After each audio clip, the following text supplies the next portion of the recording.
About Samiddhi, Samiddhi Sutta, SN 1.20. The Pali Canon is unique in its approach to the spirit world. While confirming the existence of spirits and other more refined levels of beings, it insists that they are not worthy of worship. The Buddha, after all, is the teacher not only of human beings, but also of heavenly beings, and many heavenly beings are not especially knowledgeable or spiritually advanced, in spite of their refined state. The canon illustrates this point in a number of gentle satires. The most famous is the Kewata Sutta, Dika Nikaya 11, where the ignorance and pomposity of a supposedly all-knowing creator is lampooned.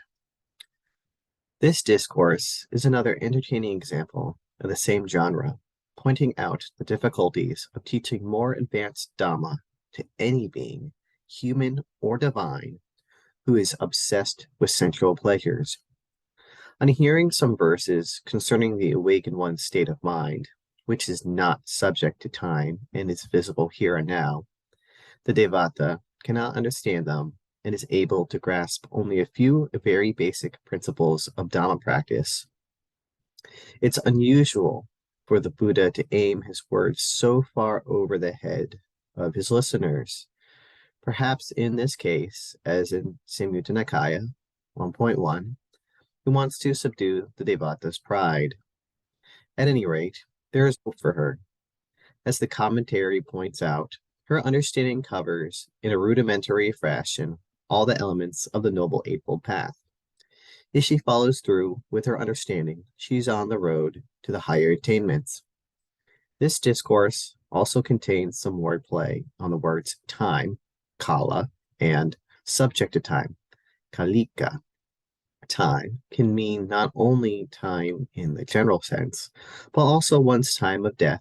A person who has died is said to have done his or her time. These two meanings of the word underlie the first exchange between Venerable Samiddhi and the Devata. Subject to time can mean obtainable only after a certain time or good only for a certain length of time. These meanings underlie their second exchange. There's also wordplay on the phrase visible here and now.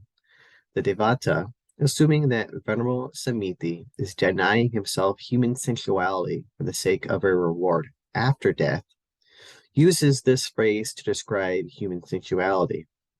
Venerable Samiddhi, who has tasted the deathless, uses the same phrase to describe his actual goal, unbinding.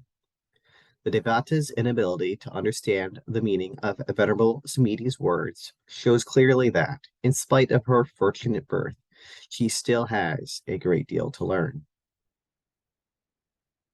Heard that on one occasion, the Blessed One was staying near Rajaga at Tapoda Monastery.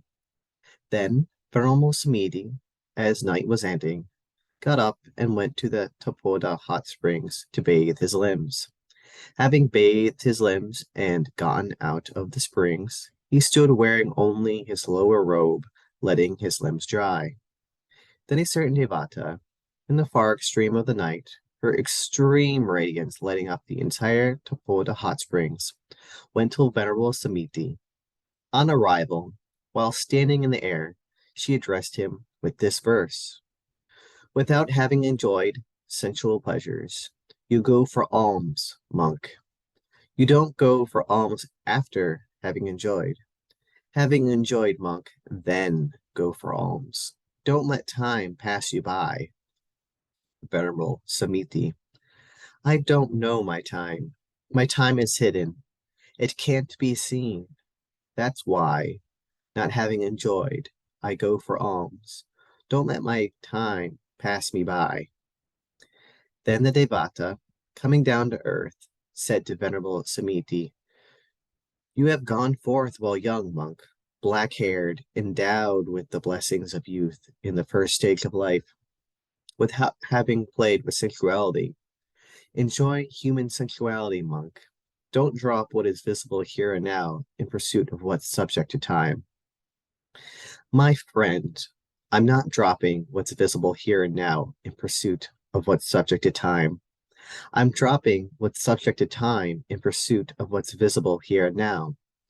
For the Blessed One has said that sensuality is subject to time, of much stress, much despair, and greater drawbacks, whereas this Dhamma is well taught by the Blessed One, visible here and now, timeless, inviting verification, pertinent to be experienced by the observant for themselves. But, monk, in what way has the Blessed One said that sensuality is subject to time, of much stress, much despair, and greater drawbacks?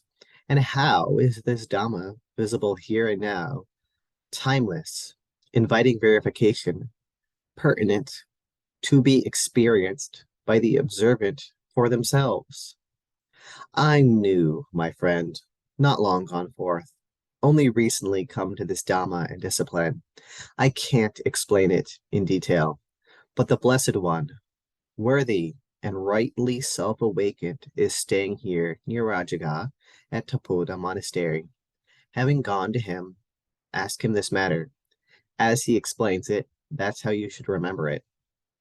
Monk, it's not easy for us to go to the Blessed One, as he is surrounded by other devas of great influence.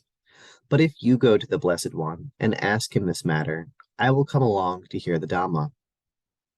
Responding to the Devata, as you say, my friend, Venerable Samiddhi went to the Blessed One.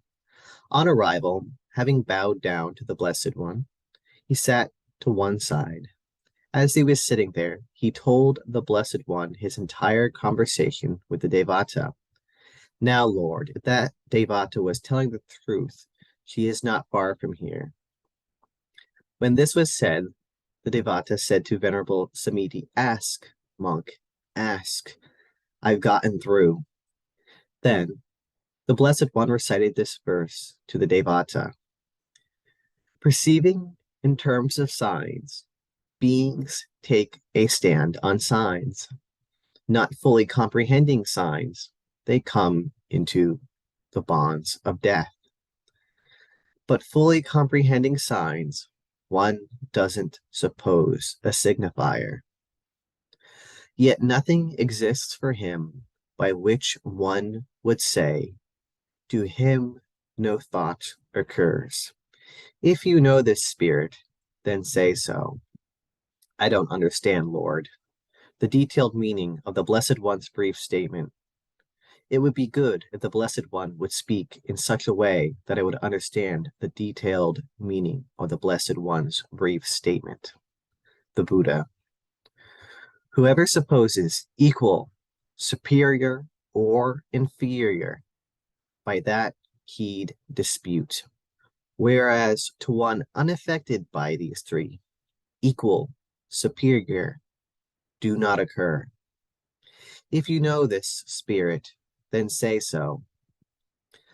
I don't understand, Lord, the detailed meaning of the Blessed One's brief statement. It would be good if the Blessed One would speak in such a way that I would understand the detailed meaning of the Blessed One's brief statement. The Buddha, having shed classifications, gone beyond conceit, he has here cut through craving for name and form. This one, his bonds cut through, free from trouble, from longing. Though they search, they can't find him. Human beings and devas, here and beyond, in heaven or any abode. If you know this spirit, then say so. Lord, here's how I understand the detailed meaning of the Blessed One's brief statement. In all the world, every world, you should do no evil with speech, body, or mind. Having abandoned sexuality, mindful, alert, don't consort, with suffering and stress, with what doesn't pertain to the goal.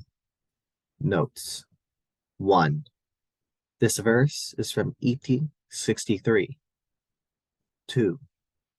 This verse is from SN 4.9, the Sutta Nipata specifically. 3. This verse is also found in Samyutta Nikaya 1.40. 4.